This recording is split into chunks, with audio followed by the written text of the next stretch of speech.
That $200 monthly AI subscription you might be using, well, it could actually be a massive problem. Oh, absolutely. It's a huge issue. Yeah, because it could be costing OpenAI up to $14,000 a month. Right, for a single user. It's wild. That is the brutal math behind this current AI boom.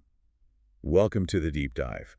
We have a massive stack of research today. And it really paints a fascinating picture. Okay, let's unpack this. Our mission today is to explore the hidden economics of AI subscriptions. We're looking at how massive compute costs are driving this crazy explosion of cheap open source tools. Yeah, and we're also covering how geopolitical bans are radically reshaping the whole global AI landscape. It's all connected. So let's start with that brutal financial reality. It really underpins the entire AI ecosystem right now. It does. It's the foundation of everything we're seeing. We all love a flat rate subscription. You pay $20 or maybe $200 for a pro tier, and you just use it. Right. It feels like an all-you-can-eat buffet. Yeah. Exactly. Like an all-you-can-eat buffet. But if you actually max out your theoretical limits on a $200 ChatGPT Pro plan, it costs OpenAI roughly $14,000.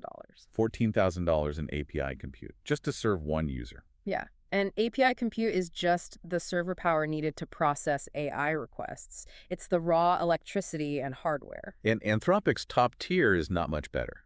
Their system caps out around $8,000 in token cost. The break-even points are actually shocking. Yeah, I was looking at this. OpenAI starts losing money at just 11.4% utilization. Wow, 11%. Just 11.4. And Claude hits its break-even point at a 20% utilization rate. So if you use it even a quarter of the amount you're allowed to, they lose money. They're just bleeding cash. Yeah. Beat. So you have to ask, what drives this massive cost? Because human typing questions can only work so fast. Right. A person can't type $14,000 worth of prompts. The real culprit here is agent workflows. Let's define that quickly. Sure. Agent workflows are AI systems that independently loop and execute multi-step tasks. I have a bit of a vulnerable admission here. I still wrestle with my own token usage when trying to set up agent loops. Yeah. It gets out of hand so fast. Oh, yeah. You are definitely not alone there. I mean, I looked at my dashboard last week and was just staring at the bill. It's because an agent breaks a task down. If you ask it to research a company, it doesn't just write a summary. It breaks that into 20 subtasks. It searches the web, it reads a PDS, it scrapes a database, and it feeds every single step back into itself. So it's constantly talking to itself. Exactly. It loops infinitely until it solves the problem, and every single loop costs money. Going back to that buffet analogy, it's like an all-you-can-eat buffet where one guy just sits down and eats the entire kitchen. Very big. The restaurant cannot survive that. No, they can't. And we saw this happen. One firm reportedly burned through $500 million in a single month on Claude. Wait, really? $500 million? $500 million, yeah. How is that even possible? Don't they have kill switches for enterprise contracts? Well, you would think so. But they didn't cap internal employee access, so everyone was running complex multi-step queries. Wow. An employee asks for a massive data sort, the agent hits a glitch, and it just loops 10,000 times in the background. That is just financially terrifying. It is. And it proves you don't need a massive frontier model for every task. You don't need quantum-level AI to summarize a Tuesday meeting. How can frontier models survive if the business model is this fundamentally broken? They'll likely transition from flat consumer rates to strict metered enterprise usage contracts soon. Unlimited subscriptions die, replaced by strict pay-as-you-go corporate meters. 2-sec silence. So, because these frontier models are unsustainably expensive, the market is fracturing. Oh, completely. It is urgently fracturing into chipper, highly efficient alternatives. Let's talk about that push for efficiency. Startups are ditching expensive APIs, right? Yeah, they're moving to dirt-cheap alternatives like DeepSeek. And they're saving up to 95% on compute. 95%. That is the difference between life and death for a startup. Absolutely. And we're seeing specialized models emerge, too. Look at the new Kimi K2.7 code. Right. The coding model. Yeah. It beats Opus 4.8 on tool use, and it uses 30% fewer reasoning tokens. And reasoning tokens are just tokens spent thinking before typing an answer. Exactly. Less thinking time means lower cost. Plus, Kimi can be self-hosted for entirely free. So no cloud fees at all. None. And the big players are scrambling to adapt. OpenAI just launched a $150 million partner network. To turn AI plans into actual workflows. Right. And Anthropic is testing something called Conway. I saw this. Whoa. Imagine scaling to an always-on agent environment like Conway. The possibilities are staggering. It really is. Conway is a standalone Claude agent environment. It uses webhooks and active Chrome browsing. Just to clarify, webhooks are automated messages apps send when something happens. Exactly. And this isn't just for big enterprise either. We're seeing a massive explosion of consumer tools. Like Slashy. Yeah. Slashy handles AI email triage. It writes in your voice and makes sure you don't miss follow-ups. And TasteLab. I thought this was fascinating. Oh, TasteLab is incredible. It extracts a website's design DNA. It pulls the hex codes and typography directly into a template, right? Mm-hmm. And there's Permute, which is a universal media converter, and Athenic 2.0. Athenic is the data analysis agent. Right. It basically replaces a junior data analyst. It ships automated dashboards and reports. Are we moving toward a future of a million micromodels instead of one giant god model? Definitely. A swarm of hyper-specialized local models is far cheaper than one expensive monolith. We trade one expensive supercomputer for an army of cheap digital interns. Mid-roll, sponsor, placeholder. So it's not just cost driving people away from these big proprietary models, it is also access. Geopolitics is playing a massive role here. It really is. Geopolitics is forcing the world to build around U.S. tech giants. I want to maintain complete neutrality here and just report the facts. Sure, let's look at the actual events. U.S. export restrictions recently forced Anthropic to shut off Fable 5 and Mythos 5. Yeah, that happened incredibly fast. Anthropic is actually rushing staff to Washington, D.C. right now. They're claiming the security risk was overstated. What's fascinating here is the global ripple effect this caused. Bans didn't slow the competition down. No, they didn't. India is now actively rethinking its dependence on foreign models. Right. They're having a serious debate. Do they lean into open source or do they build sovereign AI? Sovereign AI simply means an AI model built and controlled entirely by one nation. Exactly.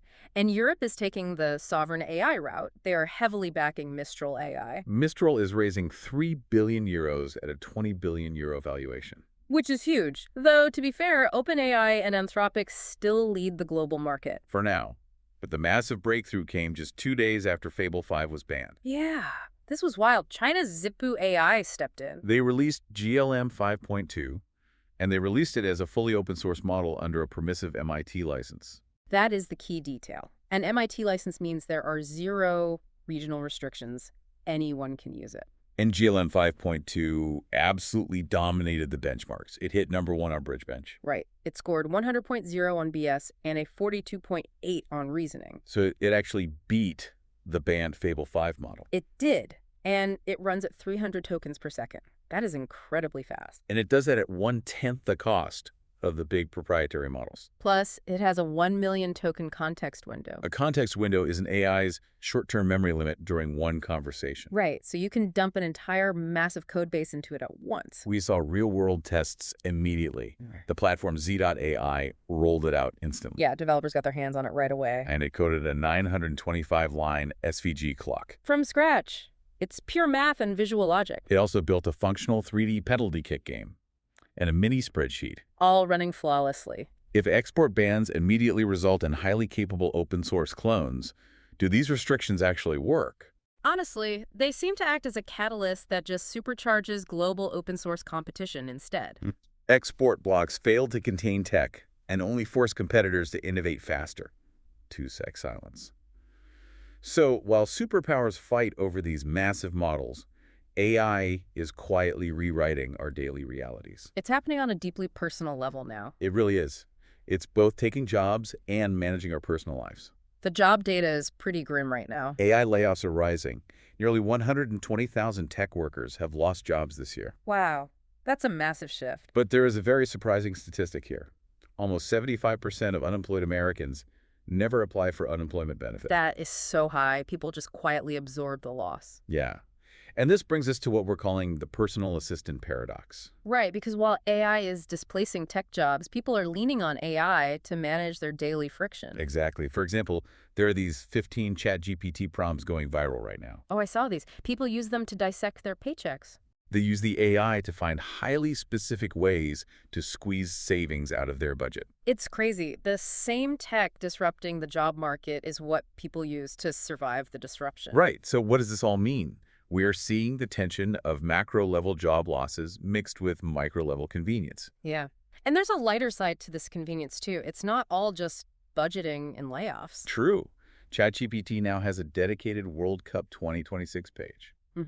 You can track live scores and matches. And you do it without ever leaving the chat interface. It's all just seamlessly integrated into your conversation. It becomes the primary lens for how you interact with the internet. Is the ultimate trade-off of the AI era exchanging job security for extreme personal convenience? It really seems like we are trading long-term career stability for hyper-efficient, automated daily task management. Trading lifelong career stability for incredibly smooth daily task automation. Exactly. Let's briefly synthesize the major through line of this deep dive. The era of relying on a few massive, expensive, centralized AI models is fracturing.